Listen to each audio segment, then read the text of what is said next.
Welcome to episode 451 of the Barcelona podcast, brought to you by the Blue Wire Podcast Network. I'm Dan Hilton, and not only am I back from a much-needed little vacation that I took, but I am joined once again by Emile for some listener questions, which we have not done in a while. But hey, it's a short little international break. Barca do play Elche on Saturday, but it was a little opportunity for just news to buzz enough for us to have listener questions and do those instead of trying to get into the doldrums of the transfer rumors and yada, yada, yada. Who knows about that stuff? So this is a shortened international break with, unfortunately, some injuries and nonsense. Of course, what else to expect? But I will start with an easy one here for these listener questions, Emile. And this is just coming from me. How's it going? I'm well. How are you again? I'm doing okay. I think our questions aren't as difficult as they usually are, right? And having come off a week where I did a lot of research on the Busquets stuff, potential replacements for him, and then the Keeney kidnapping, that was a lot of research, a lot of thought, a lot of everything. And I feel like these are a little more, I'm reading them, I'm only doing a little bit of research, more off the cuff. So let's begin. Yeah, it's a little more freeform. Yeah. So let's begin by talking about this guy named, it's Lionel. I'm not sure. But anyway, both Kadidish and Kled asked, would Messi's return logically make sense for Barcelona? It will emotionally, but has the team moved on to a different style? Which is kind of an interesting question, right? Because there's two ways to answer this, right? Is it good for Messi to return for Barcelona? Is it good for Barcelona to have Messi return to Barcelona, right? There's really two different answers here. And Emile, from either side, which would you say? I come at this from the emotional side, probably more than the tactical side. And I would say, yes, I would be delighted. I would welcome it with open arms. I mean, I do understand that from a tactical perspective, one of the areas where Barca, at least for the moment, are the most shored up is, kind of down the right side where, Leo would like to go and cut back in with Dembele and Rafinha. So that, ironically, one of the places where they have, not just a world-class player, but world-class depth, is a zone where Messi has operated in the past. But that being said, I think that I don't know exactly what it would look like. I don't know how Xavi would have to overhaul his formation and where he would put Messi. But as we've seen, Messi is still, just a world-class player. I mean, he's not 2012 Messi, but he's still Lionel Messi. And, for a team that, we've talked a lot about how they can sort of give the impression of controlling games from time to time, but it feels like there's no actual cutting edge. There's no sting in, much of what they're doing. I think Messi as playmaker, or, sort of hybrid playmaker and, periodic goal scorer, I think is a very much what they need. I mean, where they place him on the field, I think would be an open question, but I think his return on the pitch, I think, could be useful if they can answer that vital question. And I think also just, with the insane amount of turmoil that, continues to swirl around this team, we get a little respite and then, you get one thing or the other. I genuinely do think that it would be a little bit of a no strings attached, feel good reunion. And, if Messi wants it, that would be great.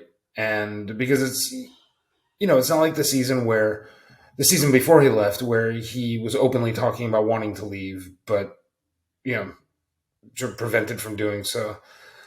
And then the following season when he wanted to stay and, essentially was unable to stay, it would be nice to have Messi here with the club wanting him here and him wanting to be here, and kind of having all of those feelings align. And yeah, I mean, I think the sort of the reunion in this twilight of his career, I think would be, kind of a fun, beautiful thing. Well, we're going to talk about, with a lot of other questions, other players in this, because to me, this is really a domino effect, right? If Messi comes back, what does that mean for, as you mentioned, Dembele, Rafinha, Ansu, Ferran Torres, Pedri, Gabi, basically anybody that could occupy any of the spots that Messi would occupy on the field, including even Lewandowski. So what would that mean for all of those different players? Again, I think we have a lot of different questions that are going to answer some of the things, regardless of whether or not Messi is back, right, for those players and what next season might bring. So for starters, like I'm still not sure economically how Barcelona can afford him. Like even with the wage limit going up, I'm not sure what the wage say limit, but what the lowest wage possible Messi could take would be. And whatever that number is, I think that still might unbalance. I mean, and who knows if the Liga doesn't choose to to go out and try to change those rules on the fly anyway, right? Like Yep. the idea of Messi returning, which why would the Liga poo-poo that? But I mean, you could see them trying to do that the way that Barcelona and the Liga are currently in disagreements. But for anyone who doesn't think that, the reason why the style changed was because Messi left, right? And then they had to figure out basically what's the new option because we brought in Lewandowski and now we have a number 9 who's very stationary. So Dembele has got to be the new man on the wings. Our wings are wider and we're adapting to not having Messi. And that means that it's a heightened responsibility for Gabi and Pedri as high interiors and things like that. So I don't know where Messi would fit in this new style, right? In theory, it'd be as a high right interior, but Pedri defends for his life. So does Gabi on the other side, right? So it's like you can't have Messi in one of those positions.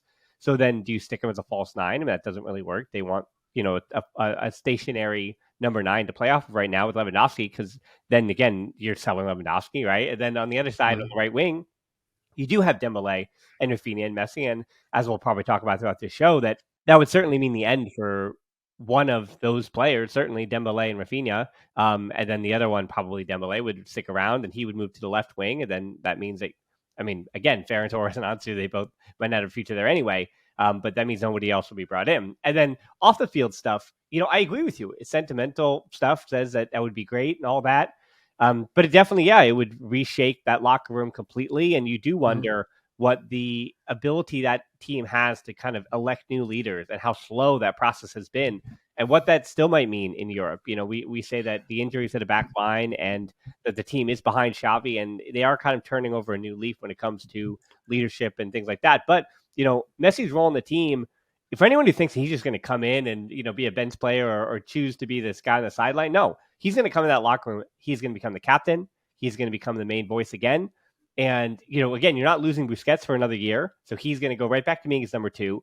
Alba has a year left and Roberto just extended. So what does that mean? Does that mean that Ter Stegen goes back from being a captain to not being a captain? And there were always rumors that him and Messi weren't, the best of friends, but they weren't in opposition to one another. But, with Ter Stegen being the new 4th captain, Araujo already starting to fulfill certain leadership roles on the field. I mean, how does that fit into the locker room hierarchy? I don't know if that's a net positive, as crazy as that sounds, right? Like that Messi, the guy who led his team, Argentina, to the World Cup and is the consummate leader, it seems like, in modern football. I think for better or worse, everyone would immediately fall in right behind him. And I don't think that's worse. I think there's a better situation there. But what I also think that does is it's a good thing as it's happening. But I think it again puts the club's leadership for the future in stasis. I think it again puts the club's future in stasis because it just become around Messi again, And I think again that's a good thing in the moment that you're living it. But then again, you blink and say, "Is it great to have our team revolved around Messi once again on the field?" Well, whether it's on the field or off it, right? I think it's both, right? And I just it's this weird thing that it's like, can you continue to expect him to be that magnanimous presence for a club, whether he deserves it or not, because he does. He deserves it. The fans deserve it. Everybody deserves it. But again, it's good for the future. So where I where I come down on this, funnily enough, your point about not Messi so much, but Busquets, Sergio Roberto, and Jordi Alba, essentially, if Messi comes in and those 3 are going to be around, and so essentially it just becomes, like they kind of get the tribute act back together, and you got to figure out what to do with the talented, high-priced newcomers, and essentially the Gabi, Pedri, Araujo, like they're brilliant young core. How you allow them to maintain a foothold and be significant members of the team and not simply extras in the Messi show. I mean, ironically, I think it would be fine if maybe two of the other three of the old guard weren't around. You know what I mean? So hypothetically, if it was, Messi and Jordi Alba, or Messi and Busquets, or even Messi and Well, the first combo you said was the one that I'm least enthused about. The Messi Alba combination seems to be the one. I'm out on that one. You're not oh, convinced. look, I am too, but I think the locker room and the on field product and just kind of the general vibe of the team, I think could stomach two of those, Mm-hmm. Messi plus one. Mm-hmm. And I mean, ideally for me, it would probably be. I mean, it would have to be either Messi and Busquets, or in a maybe the neatest fit, quote unquote, in a way, would be Messi and Sergio Roberto, because Sergio Roberto doesn't sort of demand selection in a way that, Yeah. for example, Busquets does. So you kind of have his elder statesman, old guard presence, but he can be the bench guy and this sort of pseudo Swiss Army knife type and a substitute or whatever. But yeah, I mean, I agree. Having those three or those four together would potentially stunt maybe the development of some of the young guys, and um, maybe even just the kind of the coalescence of the team as a whole. Um, I mean, I don't necessarily know. The one thing that I do wonder is, and no one knows kind of truly what's in Messi's head, because I mean he's probably as inaccessible. His opinions are probably as inaccessible as those of any uh, megastar that we know. But I am curious, both in terms of, I mean, he and Pedri, in the short period that they were together prior to Messi's departure, that looked like it had the potential to just be, just this kind of like a glorious tandem. And he clearly held, he respected Pedri's game, and just despite his age and everything like that, he held him in high regard. So, and I'm curious what this sojourn in Paris has done, and also what winning the World Cup with, you know, without. I mean, I know Angel Di Maria was there, but without the real kind of old guard of uh, Argentinian football. Like, I am curious what Messi's perspective is, and what his role and what his desired role would be on this new look Barca, having sort of done what he's done over the last 2+ years.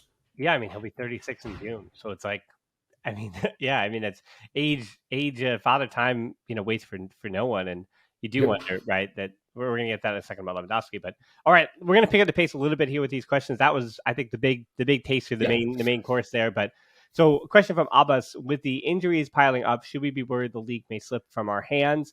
And this comes off, unfortunately, the bad news. Andres Christensen could be out for a month, which Mm. is Elche, Madrid in the Copa, Girona, Hetafe, Atleti, Rayo, and Real Betis, maybe Osasuna in May. And then the season closes out with Espanyol, Real Sociedad, Valladolid, Mallorca, and Celta. So the way the table reads at present time, which can obviously change as well. So, and that's also not counting the Madrid match because that's in the Copa del Rey. That's 6 matches against the top 10 in the league, and that's 6 against the bottom 10 in the Liga at the moment, which is an interesting split as well. It's not like you'd say that their schedule is overtly difficult. It's also one of those where I think the depth of the team is good enough to manage to figure it out the rest of the way. So if you had to ask me, gun to my head, do I think that Barcelona are going to let the league slip away? Why I don't want to jinx it. They are up by 12 points and they have Yeah. 12 games remaining. And I think I mean, as I talked about with 100 points, I think they are closer to history than they are, even with these injuries. I still think they are closer to history than they are to letting this league slip away. With 12 points, like, it's just there's too many available points against teams that have not proven that they can get points off Barcelona this season. Even Barcelona, like, limping their way to the finish line.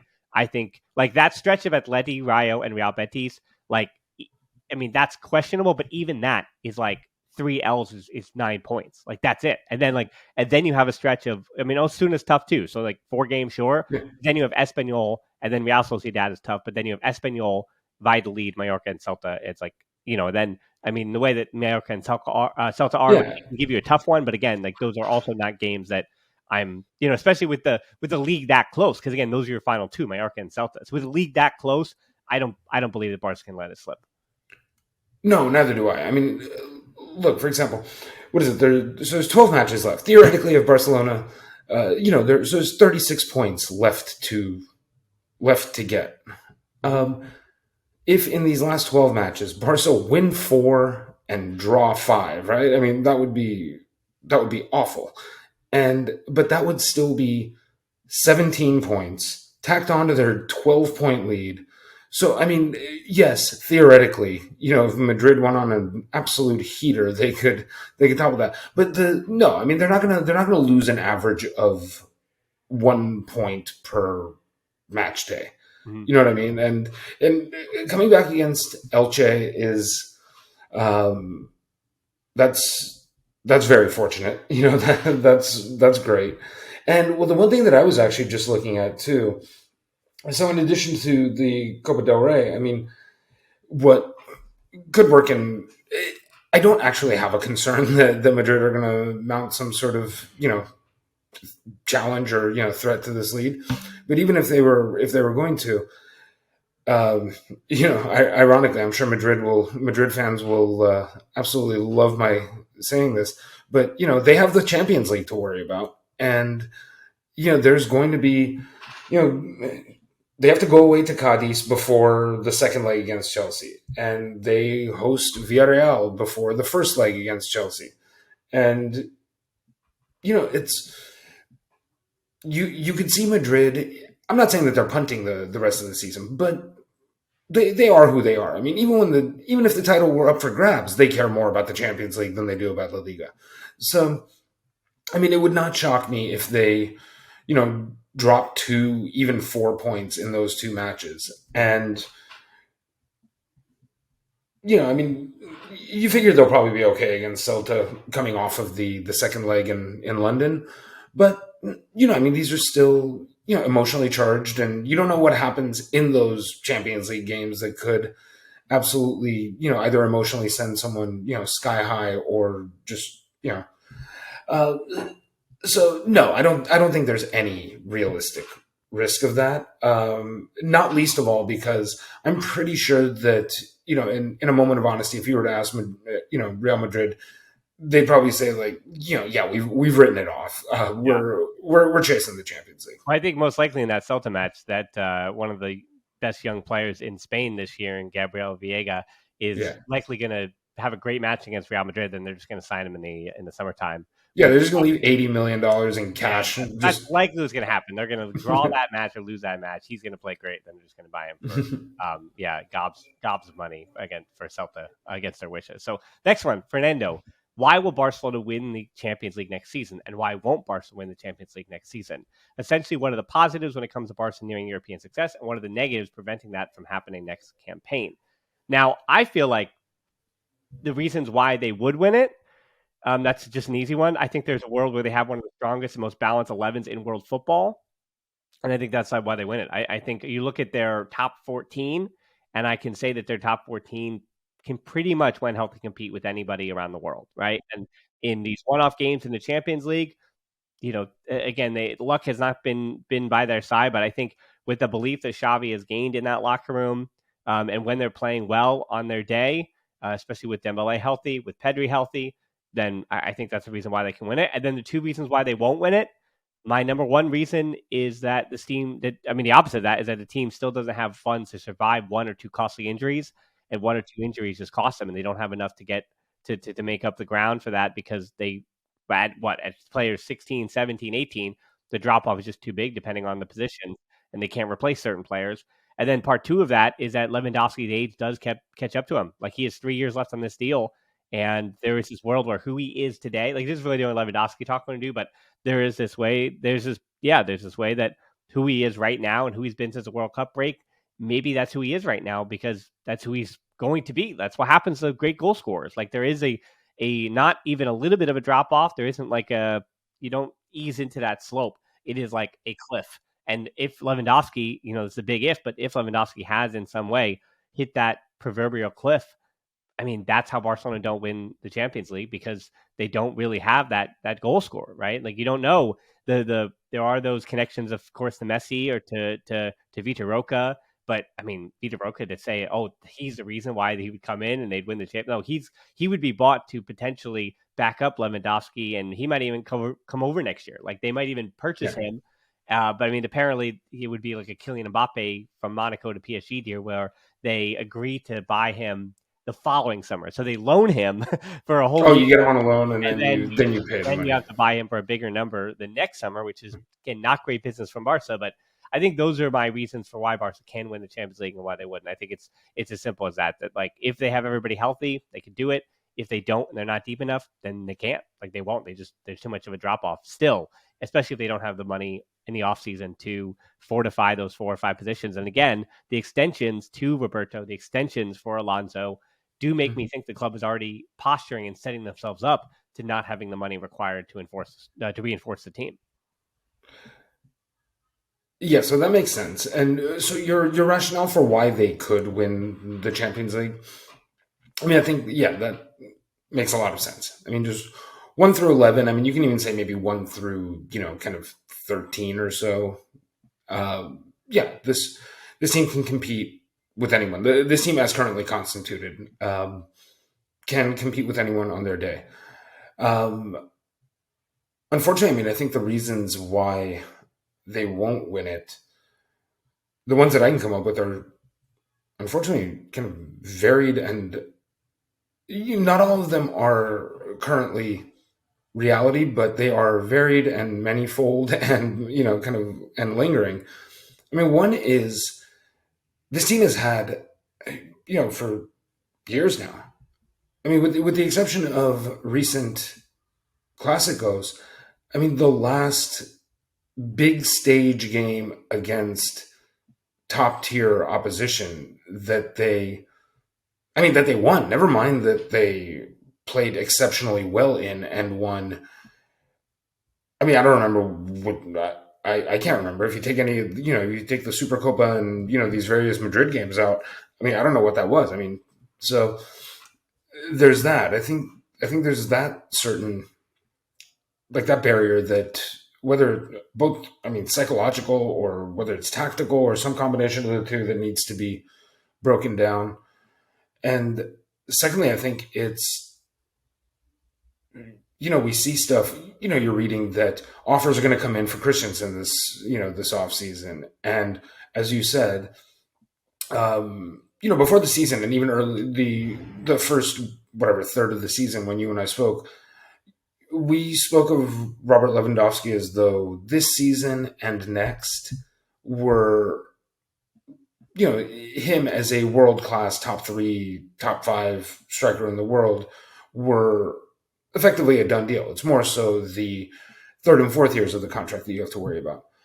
But if this is the Lewandowski that you have, well, that's a problem, because as things stand now, uh, this team lacks the kind of the ruthless cutting edge to Mm-hmm. uh, to really put teams away. I mean, I know they're doing it, but the winning every game 1-0 is, it's a rough way to make a living. And Yeah, there's too many game-winning so, goals by Pedri, too many game-winning goals by Rafinha. I mean, and by that I mean there's enough to win the Liga, but there's just too many yeah, that are sustainable. To say that those things are but sustainable, yeah, to run the gauntlet of, you know, whatever it is, Chelsea, Man City, and Bayern, and yeah. Napoli and Inter and this and that. I mean, just, you need to be able to put these teams away. Well, not And only that, but you've got to be able to beat some of them 3-2. Like, you've got to be able yeah, to beat them on the margins like that, where you're surviving by 1 goal, but you're surviving having scored 3. Like, that's what some of those Champions League nights are going to be. So, a big player to talk about next, and now we're going to start to talk about the finances a little bit here.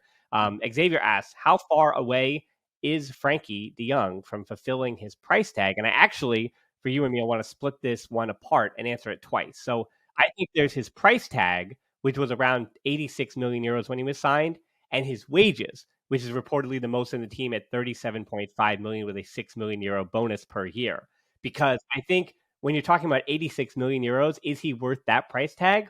I think you're awful close to that, or whether you're over that line or not, as far as like is he worth it? But then when you talk about 37.5 million plus 6 million euro bonus, I looked around world football. It's physically impossible. Like it's physically impossible. Like he would have had to have won them every Champions League since he arrived at the club. And he would have had to do it as their best player, as their top goal scorer, as their top assist getter. 37.5. Well, I say that, but Busquets also makes 37.5 million. So those two together would have to be the top goal scorers, assist getters, top tackles. Like they would have had a goalkeeper, like they coach, manager, like those two would at that number, 37.5 million. That is an unconscionable number. And it's impossible for any two players to ever fulfill that number of weekly wages. Like it's undoable unless you are Messi. Like that is the only answer. Like and then Ronaldo when he was at Real Madrid. Like those are the exceptions. And I guess even Mbappe at PSG, like he has not won them a Champions League, so he is not worth 37.5 million a year. Like that number is impossible. So, but then there's also like when you say price tags, if we're just talking 86 million euros, has he made good on that number comparable to the rest of the players who've been transferred for those similar numbers, right? So there's a funny thing when we talk about the wages. Any of the, and I realize you can't sort of disregard them or discount them because whatever they count, they're a big part of this, financial problem boondoggle the Barca are in. But in this type of a conversation, when we're talking about the legacy sort of Bartomeu era wages, I almost find it difficult to address those numbers because it almost feels to me like, and I'm gonna absolutely date the hell out of myself here, but it feels like sort of 2 years after the .com bubble burst, and every tech stocks we need a disclaimer about what the .com bubble burst. Oh yeah. So there was once a time where the internet was new, and when the world was black and white. I do remember those times and anything that tangentially was related to the internet sent a stock into the stratosphere. But it was one of those things. You'd look at the all-time high, you'd look at the charts, and it'd be like, wow, this thing was $650 for a minute back in 1999. But it doesn't. That doesn't kind of equate to anything in the modern reality, or barely equates to anything in the reality as it was then. I mean, I don't know what kind of drunken sailor juice Barto was on, but that was so those numbers are so that's astronomical. It's asinine.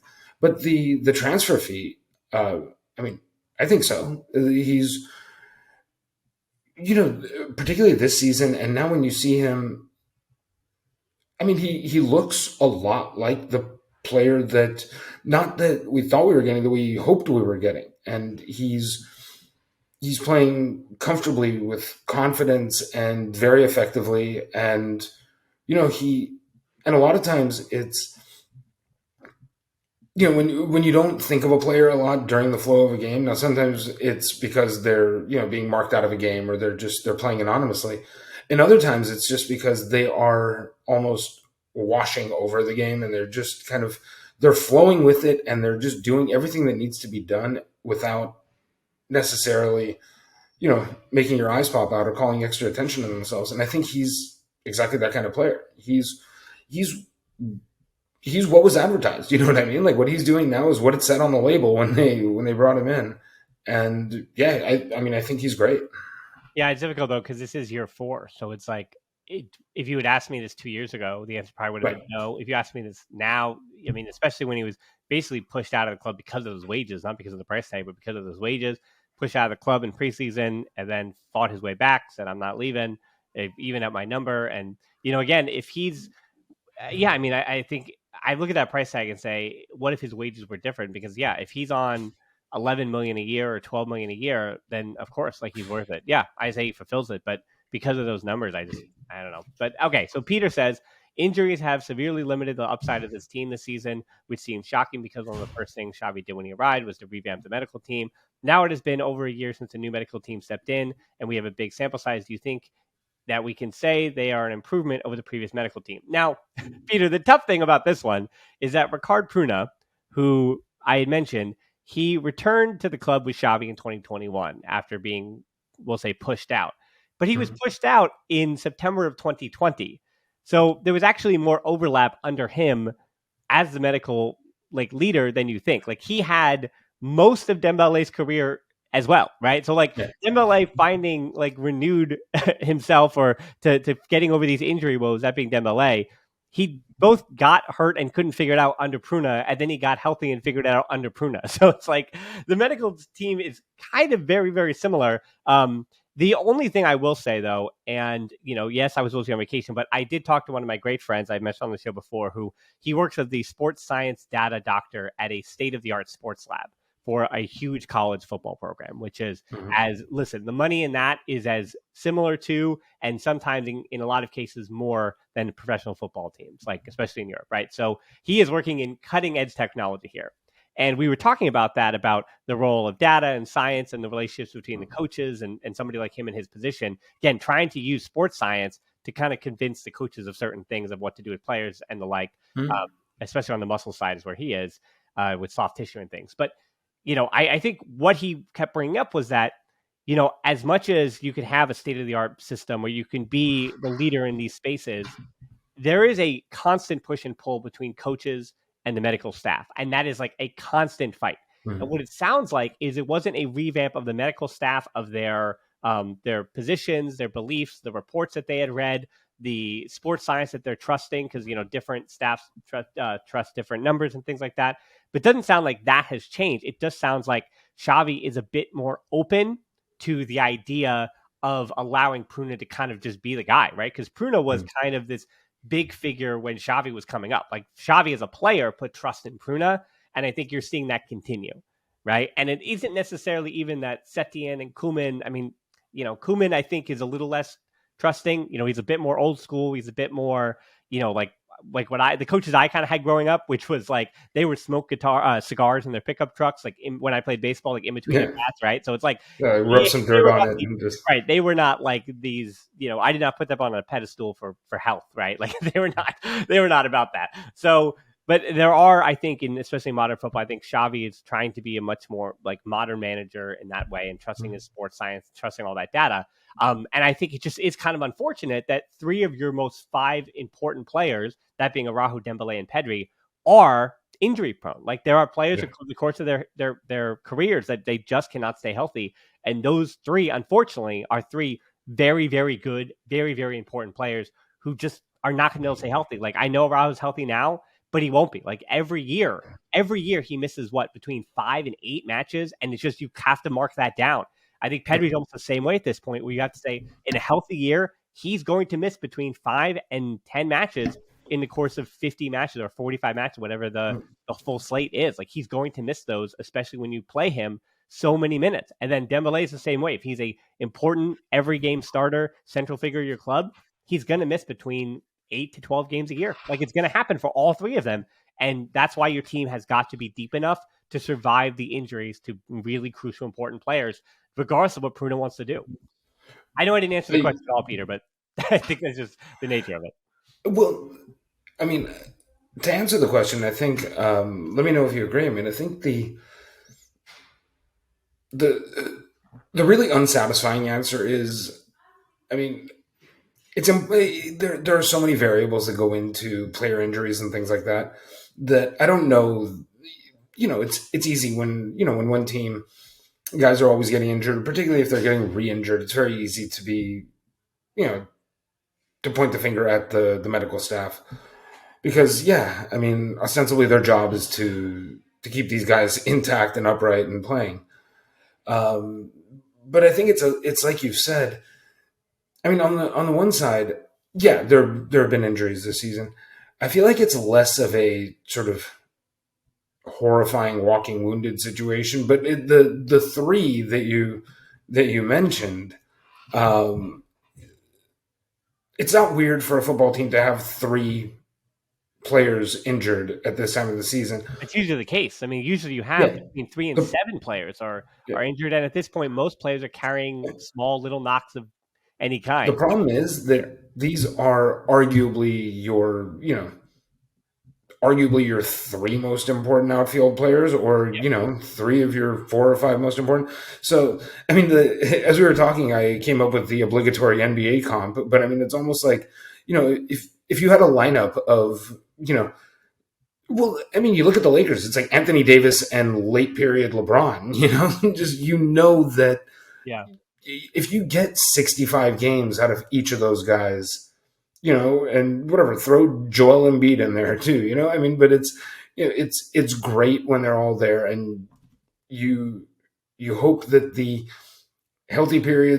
either the healthy periods align where Yeah. you have a juggernaut when everyone's clicking, Well, or basketball's a little different though, because you have like Kawhi yeah, Leonard. it's only five guys on the court, I know, Right, where but it's just it's like you're leading yourselves. Like all you have to do is make the playoffs, right? And then you have Kawhi Leonard, like, hey, I know you didn't play most of the year, but yeah. you play now. Oh, And Kawhi's Leonard, yeah. right? So like he's the epitome of that. But in football, because it is a marathon and none of it's a sprint, like you just need to keep Yeah. guys healthy long enough to get results. So then you hope things work out. Well, and I think it's what you said, like with the Clippers, it's an interesting thing because, like, as I'm thinking about it, it's like they don't have a ton of injuries, but like every injury they seemingly have is either Kawhi Leonard or Paul George. Yeah. So, it's when all of your injuries seem to afflict your very most important players, it's just a completely different minefield to navigate. And then we're going to transition into Ansu and Farron here because I think, and this is the transition to use here, is that there definitely is, I think, a positive thing about Pruna and what has been revamped is that I have a bit more faith that when it comes to those big decisions that need to be made, like, does the player have surgery? What's the because again, there's no right answer in a lot of these cases. Like there never was with Emile, there hasn't been with Ansu. Like there are these forks in the road where you go, okay, that's path A, that's path B. We don't even know exactly how that treatment's going to go. How those do they have surgery? Do they not? And I do have a bit more faith in Pruna and his medical staff than I did even for that year and a half that he was gone, where it just felt like nobody could commit to what was the actual right choice. Like for so much actually of Ansu's injury, like what was the right choice here? And the player and his agent and his family, believing that maybe the right choice were not made on his behalf. But okay, so Albert asked to transition to Ansu here.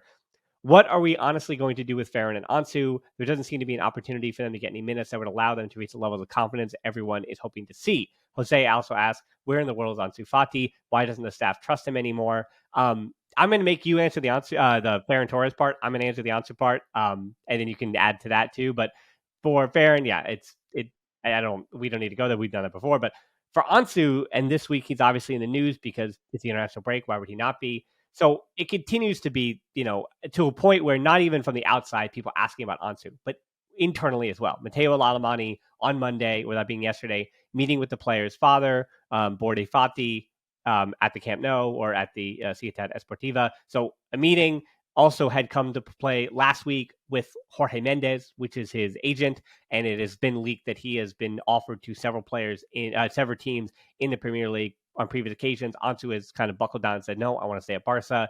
The club has said so. So it's one of those things where they're testing his market, and that happens to players all the time. Like, I mean, for example, Rakitic every single year. Like, no lie. At Rakitic, if you could look back, he was linked to Premier League clubs every single season. Like his agent offered him. He was like, what's happening? And then he always returned, and the club, there was never concern. Like he was always at the club, to the point where Kool-Aids were like, why can't they get rid of him? When in fact, he was like offered every year. So regardless of what we say, though, like my gut instinct at this point, at the end of March, beginning of April, is that that being Ansu is gone this summer. I know that Laporta has a good relationship with Jorge Mendes, and I think letting Ansu go for a big number is going to be part favor for Mendes, but Mendes also doing a part favor for Laporta and getting a huge fee for Ansu that can be used immediately to heighten the wage limit. Again, it's not that Barcelona are bankrupt and desperately need money. It's that transfer money in that season, the next season, can be immediately used to heighten the wage limit, which means you can now afford to fit more players in that wage structure. And if Frenkie de Jong, as we mentioned, if Frenkie de Jong doesn't leave and he stays at 37.5, it makes everything very difficult. Same thing with Jordi Alba. If Jordi Alba stays at 20.8 for another season, everything becomes impossible. Like look around the rest of wage limits in football. And then we also mentioned Messi. If Messi returns, I think Ansu is gone even quicker. Like I know they play different sides of the field. Like it doesn't matter. I think that forward rotation, Ansu is just an odd man out, musical chairs. I think alone is probably the best move, but I think it's also hard to imagine a player of that name cachet doing that and coming back to the club. Because if he hits at whatever club he goes on loan to, let's say he goes, not even Real Sociedad, like Martin Odegaard or something when he's coming up Real Madrid, but let's say he goes to, what is his level, right? It's not Fulham. It might be better than that. Like, let's say even Brighton, like a top 10, I don't know. Even then, like, would he ask for Chelsea or Arsenal? I mean, I think that's really what we're talking about. Like, if you're going to Barcelona, like you're going to Bayern or you're going to, or AC Milan, or you're going to maybe even Inter. Like, anyway, but let's say he goes to Inter Milan, right? And then he does well. I think they find the other club, they find a way to make it permanent more than he returns to Barcelona. Like, oh, I'm renewed. I'm confident again. Now I'm going to return to the Camp Nou. Like, no, I found a new home. I found my football there. I'm a main figure in this team. I want to make, this is where my career is now. And it's going to be a club that's going to be willing to pay big money to get him eventually. So I don't see, as much as a loan I think is the best move for him, for the club, for everybody. I don't know. Like, I think the minute he steps out that door, which is what it seems like he needs to do for his confidence, I don't think he steps back in the door. And it sucks. I love Ansu. Like, I'm gonna give you a second. I know. I want to poke holes in that logic desperately because I feel like I'm being a Debbie Downer, but it's my gut. Like, it's my gut to say that like football is a business, and as much as I hate to kind of admit something, like I'm not getting on Ansu. Like, I would love to do what the club did with Dembele, and that's wait 2 more years. Like, I never jumped off Dembele. Like, I never did. I was like, listen, there was something there. His transfer fee was too high, but like they gave him 5 years to figure it out, and he finally did. And then it's just revisionist history where everyone gets to say, "Well, I didn't want to kick him out," and everyone did. Everyone wanted to kick him out, right? And I got hate on the internet for like not pushing him with 2 hands out the door. And it's the same thing with Ansu. Like, if he wanted to stay for 2 more years and figure it out, like at his number that he re-signed to, like it's a little big and it's a bit too high for what he contributes, but I do think the player's in there. Like, maybe he just needs a summer to kind of reset. Maybe some changes in the squad over the summer, and redefining his role and refinding his confidence after kind of putting that jersey away, right? Like, maybe Messi coming back and taking the 10 away from him is helpful. Like, there's so many factors that say he lost his confidence, and he's fully healthy. The club says he's fully healthy. There are these hypotheticals, these positive hypotheticals that exist that he does, find himself again, but at the club in the next 2 years. But again, if the club was willing to wait for Dembele, why can't they wait for Ansu? So there definitely is a other side of the coin here. I just feel like football's a business at this moment, and Barca's financially, their back is up against the wall. Like, they weren't with Bartomeu, and they were, but with Bartomeu and Dembele, they just chose to ignore it when Bartomeu was there. I just think they're not going to ignore that pain point now. So everything you're saying makes sense. This has been my favorite drum to beat all season. So, I would urge anyone to go back and listen to any other previous episode of the podcast where I've been on and we've talked about Ansu Fati. My whole thing has been, especially even now with Lewandowski, Dembele is hurt. Lewandowski is, kind of a shell of his early season self. Ferran Torres is, well, we'll get to him in a minute. Rafinha is playing very well of late. And the only thing that I would say is, and particularly, I have hope that in this, in this last dozen games, you're up 12 with 12 to play in La Liga. All I've been saying is, just make a commitment to see what's there, if it's just because at this point they're doing, and I wrote an article recently, to this effect, was like, either sell him for a big fee and get some money, pay down some of that debt and, whatever, or play him. But by not playing him and not selling him, you're both not helping the club's finances, nor clearing up space on the roster, nor putting him in any kind of position to regain his footing and succeed. This matter of, what's happened with Ansu Fati this season is, for me, sports-wise, it's one of the greatest kind of personnel crimes of omission that I've seen. It's just, it's one thing, and I think I said it with you, that it was, say what you will about the Bartomeu era, and there is so much to say, but at the very least, you could say they were trying to do stuff. You I know, don't know. like Wait. I actually do want to push back a little because Ansu has played over 1,000 minutes this season. His lack of numbers, like those are real. Like his lack of like goal contribution, things like that. Like he has played like a lot of minutes. So it's like because the way you're setting up your argument, it just sounds like that we're almost putting blame on Xavi for kind no, of not giving him that opportunity. But I'm not sure. Like I feel like he has been on the field like a long time. I know it's not as a starter, and you would kind of I want to give know, him and I think castle. it's that and you are correct, and I mean honestly, in my brain when you said that, it took a second. It doesn't. That was a blind spot of mine where it doesn't feel like he has. You know what I Right. mean? I agree with you. It's He doesn't start. Yeah. and so I mean, and so I don't know. I feel like I mean we can kind of transition a little bit to the Ferran Torres thing Well, here. actually, I'm actually gonna cancel Farron because like, we are running out of time. So, Okay, but so I mean, I was you want essentially going to say between the two of them. I mean, I understand where Ansu theoretically, from a financial perspective, probably has the most resale value. maybe by So 20 million more. Yeah, yeah. yeah, so but if you have to do the business, I understand where selling Ansu makes more sense than selling Ferran Torres.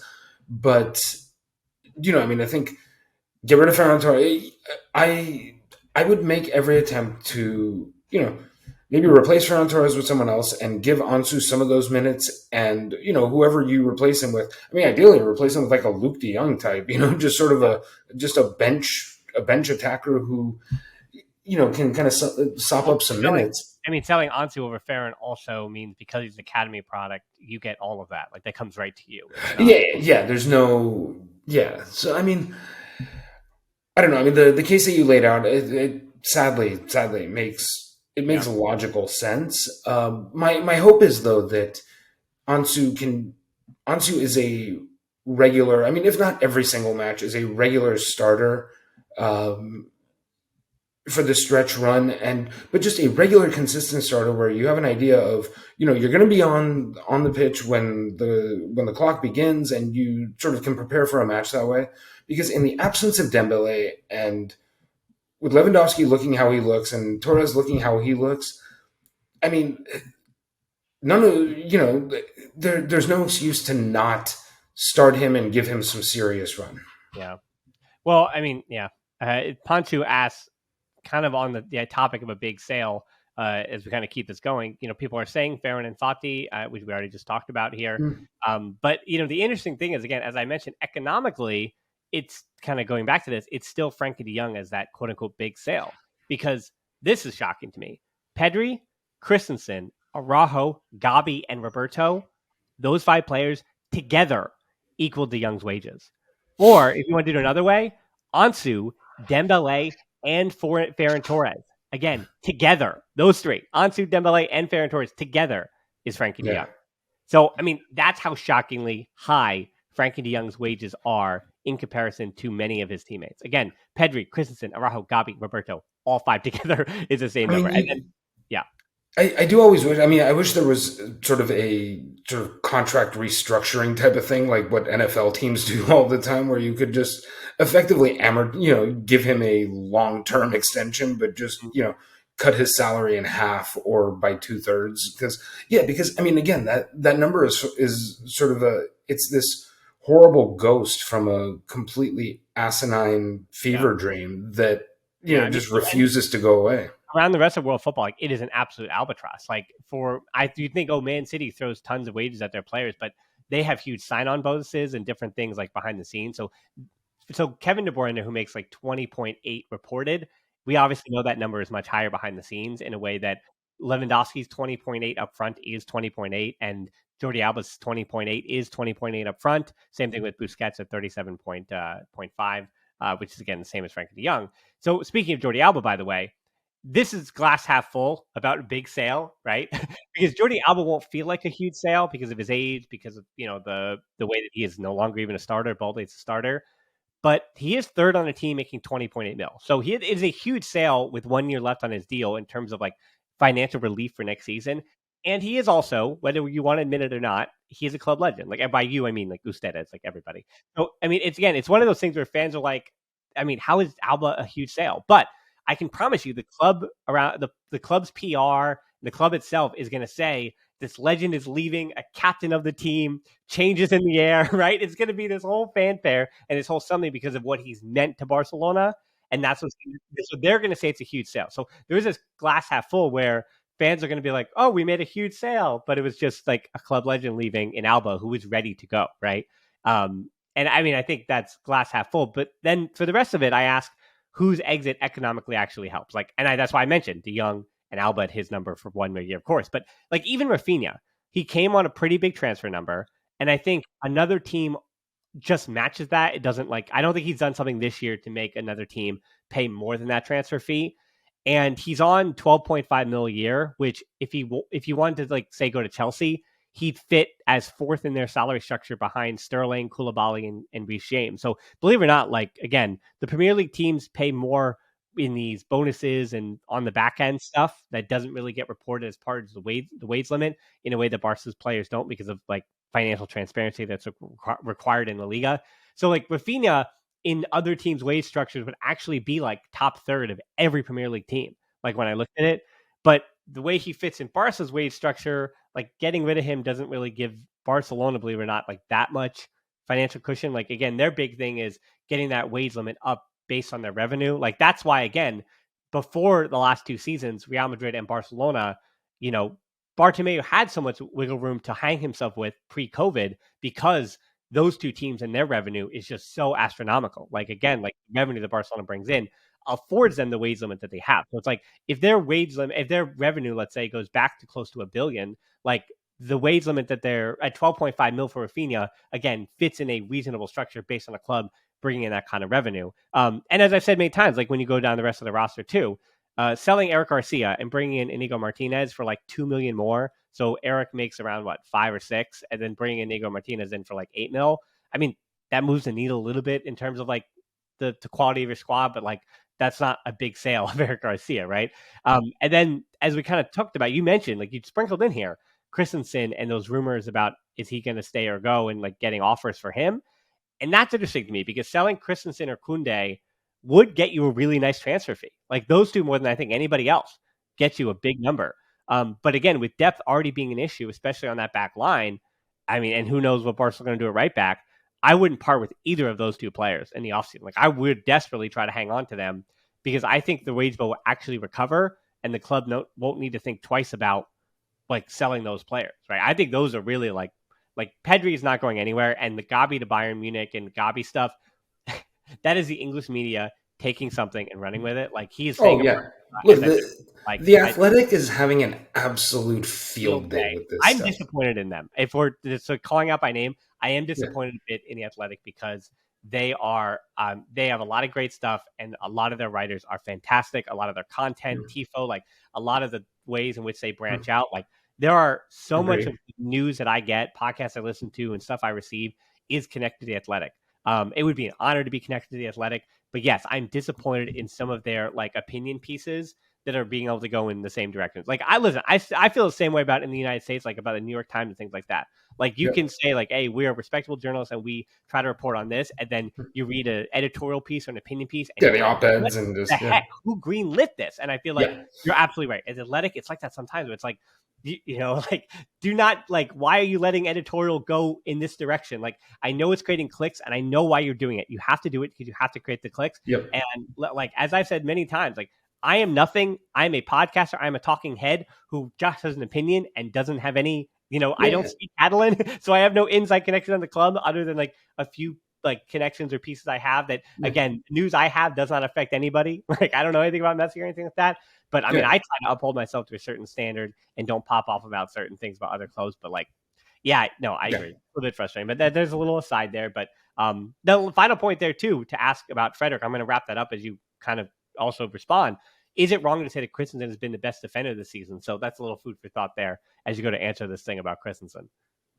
I mean, so even in a vacuum, I don't know. I don't think it's necessarily wrong to say. I mean, I think, Balde's got a shout, I think. But I think throughout, relative to expectations, yes, I think. I mean, Balde might have him there as well, but I mean, I think he's been the I mean, look, Araujo is what he is when he's healthy, and he's just an absolute colossus. He's a rock. He's outstanding. But given the amount of time that he's missed, and what Christensen's been able to do stepping in, I mean, you could probably say, I mean, you maybe have to grade on a little bit of a curve because I don't think at his peak he's not what Araujo is or even what Kunde is, but I think he's just he's been fantastic, and I don't know that we necessarily harbored any of these expectations for him coming into the season. Yeah, I still feel like it's Araujo as the team's best defender. Like, I think there's an argument that was made by Frederick. He said, is he the most reliable? I mean, yes and no. He also did have some injuries. He's hurt again. So it's like, I mean, and the team's ceiling was raised with Araujo. Like, that's why I say, like, if Araujo was healthy, Barcelona would still be in the Champions League. Like, with or without Christensen. Like, Christensen was in those games. So, yeah, that's a tough one. So Tomas here says, with all the loan players, as we have two things left. So we're trying to get out of this. We're not going to do it in under an hour, but we did our best. So Tomas says, with all the loan players coming back, who do you see having a spot in the team, and who do we have to sell if there is an overbooking in their place? Now we're talking really about just Abde and Nico. I think everybody else, like Lenglet, like Umtiti, like don't worry about them. But Abde and Nico is who you're talking about here. Dest, yeah, even Dest, as I said, he's gone. So Abde and Nico, who you're talking about here, and Abde, interesting enough, as much as he seems to be going viral with some of his goals and successes this year, he's only started about half of the games in Osasuna, playing just under half of the minutes. 23 appearances this season, 3 goals, 1 in the Liga, 2 in the Copa, with 2 assists. He's 21 now, turning 22 in December. And at his number, I think he makes like between 3 and 5 million per year. So he would perfectly fit into the wage structure as like the sixth attacker. But it's also like, is he even ready to be relied on as like the sixth attacker? Is he willing to do that? Or is it better for him to be a top, to work his way to be a starter in Osasuna or a Real Sociedad or a Real Betis, right? And become a player in the La Liga, add for a top 6 team or a top 8 team, and work his way into that by 22, 23, 24.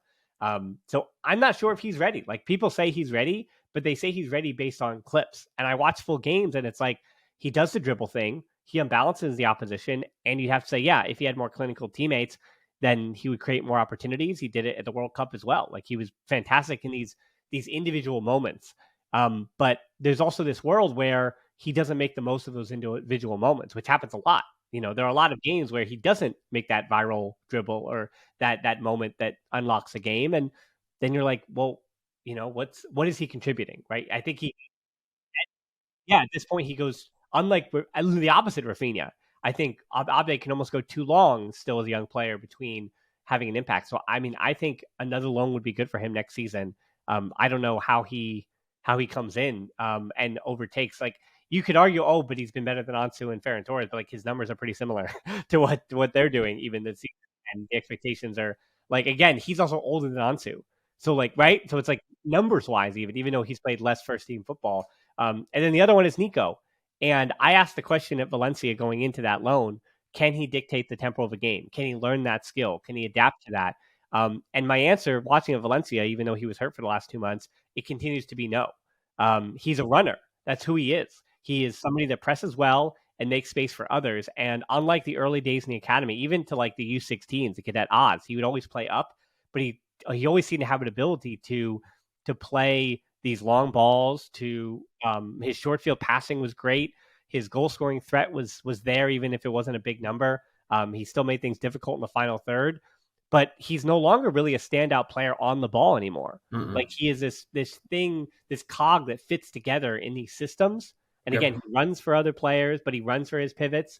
Again, I think he presses at a really high level and would do great under Xavi, but I don't know what he contributes that Gabi doesn't contribute at a higher level, right? I think Nico, he might be a backup, but the club bought. Well, I think that's what it is. I think either of them is. You sort Nico of laid out Kessie, right? I think that's what it is. It's Nico or Kessie. It's not both. Right.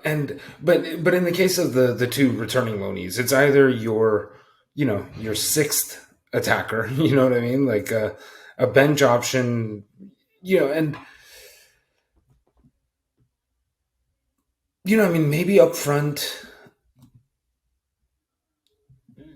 as sort of a super sub or just a change of pace guy, Abde makes sense. Or as you said, maybe Nico is just essentially depth for Gabi. I mean, you're not replacing Gabi, but he's some manner of Gabi insurance, And I mean, I think it would be one of the two of them. For me, it probably makes more sense.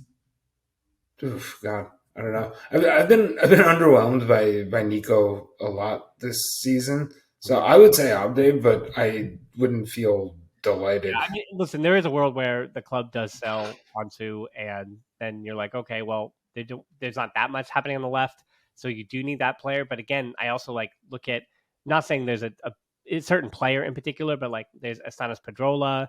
If they're going to try to give Lamine Yamal 5 appearances next year or 7 appearances on the right wing, then you just say hey, it's a Copa del Rey match. Dembele is going to start on the left because we're playing a third division side. So Lamine Yamal is going to start on the right. You know what I mean? Or Astanis Pedrola, who's kind of been pushing on the door, is a left winger.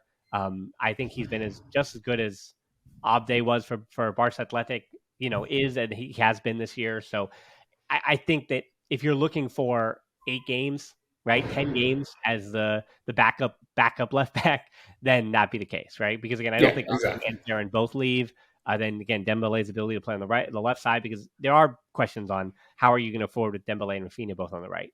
Will there be big changes there? Then we started this thing with the Messi question too. So I don't know, complicated things, but I think with the value that you might be able to get for Abde, if a club's willing to take 25 mil in the Premier League, like a West Ham or that level of Fulham, then you say, wait, 15, 20 million for that player? Okay, we'll take that. That might be the greatest value that he offers at this moment in time. They bought him for what, less than 2 mil, right? Something like that, yeah. From Hercules, right? So, okay, last thing, not a question, just a final little thing we have to mention. There is some good news. A lot of bad news here in the show about Ansu and things like that, but good news. Alexia Putellas has returned to group training. And yes. I guess the bad news to that was that I think the club is a perfect time for her to return because the club needed a 77-minute PK from Rolfo to beat Real Madrid. 1-0. So I was at that match, and there was now the squad that was initially put out wasn't the best version, of itself. Well, let's add a caveat too that Mariona and Claudio Pina were both hurt for both of the games. Yeah, so Mariona and Pina are both hurt. Caroline Graham-Hansen did not start. Unlike that hat trick that I raved about in her return match in the 12 minutes, she actually does not seem to be as fully fit as he was when she scored that hat trick. So to think of that she was only at 40% when she scored the hat trick makes it even more impressive. But she clearly is not fully fit based on the rotations and the minutes she's playing right now. Well, I think there was actually tomorrow night is Camp Nou second leg against Roma. So I think I don't think it was because what she did. There's one play that stands out in particular in the first leg in Rome where she absolutely roasted 2 people in in what would be a small phone booth and sort of nonchalantly flicked a shot that required a save that was goal bound. I mean, I think that was honestly just she's been back. She's this was her 4th match since coming back, and you need her. I think it was rest, but you give her a bit of a run out because Paredes didn't start. She didn't start. Oshuala didn't start. Yeah. This was. It's a grotesque thing to say with all the talent that is still out there, but this was very much the sort of we're kind of resting some of the starters kind of thing ahead of even against Roma. It was what can we make on the road in Italy? Because again, this is last Tuesday. They snuck past Roma 1-0 from a first half goal, despite outshooting them 33-10. And the thing is, and I know it's one of those. It was so uncharacteristically not ruthless. Their finish, and honestly, some of the saves too that the Roma keeper made were absolutely astounding. Yeah. Because it was a weird game though, because I felt like it was disjointed. It had a lot of Barca fouls. Barca were committing the fouls, not even Roma. Oh, totally. It was an absurd number of fouls for them. It was just again 70% of possession, but then they would lose it and then immediately foul. So it's not like their counter press didn't really work that well. Like, again, they were fouling the second they lost it, and then that would just be disjointed. So I don't know. Like, part It of me was, said that maybe Vicky Losada, who was on that Roma bench, to remind you, she might know a thing or two about kind of trying to unbalance that team. And I don't know, maybe something helped. Look, I do hear that, but I would say I actually wrote about this game for Defector, the aftermath of it, and so there was a span of 20 minutes, sort of leading up to the goal, in which there was 7 legitimately good chances for Barca to score, and then Oshuala alone had 5 good to great chances in the first 20 minutes of the second half. 2 of them absolutely should have been goals. 2 of them, one of them she forced an incredible save, and the other one she was literally facing away from the goal and tried to in midair backheel the ball towards the net. So I mean but no, they did not by any means play their best game. But even against Madrid, look, I think you don't want to make a habit of it, but it's been good to see them sort of at least run into these little bits of adversity, whether it's, kind of to use the basketball term, like your shots aren't falling, or, in the case of Madrid, I mean, Madrid defensively played pretty well. I mean, it's not like Barca peppered the Roma goal much more than they did the Madrid goal on Saturday night. And yeah, but I mean, I do think but I think the performance against Madrid a little bit was make sure, circle the wagons, make sure everyone who is healthy and available is as healthy as possible going into, whatever, another night with what presumably is going to be like 90,000 at Camp Nou. And this is the big one, you know what I mean? And Yeah. sort of we're at the part. The season comes down to at most 4 matches over the next 2 months. That's what it is. Yeah.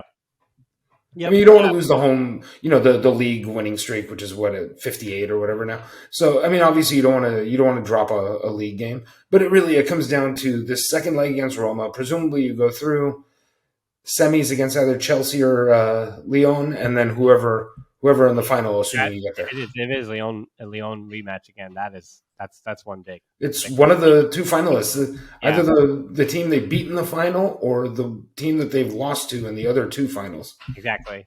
Yep. So anyway, yeah, in the league they are up by 13 points on Real Madrid. Real Madrid certainly much better. 18 wins for them, 2 draws, 3 losses, which is great. But Barcelona it is worth noting that the 13-point lead kind of undersells the dominance that the 94-6 goals for and against really kind of hammer home. Yeah, 99-5.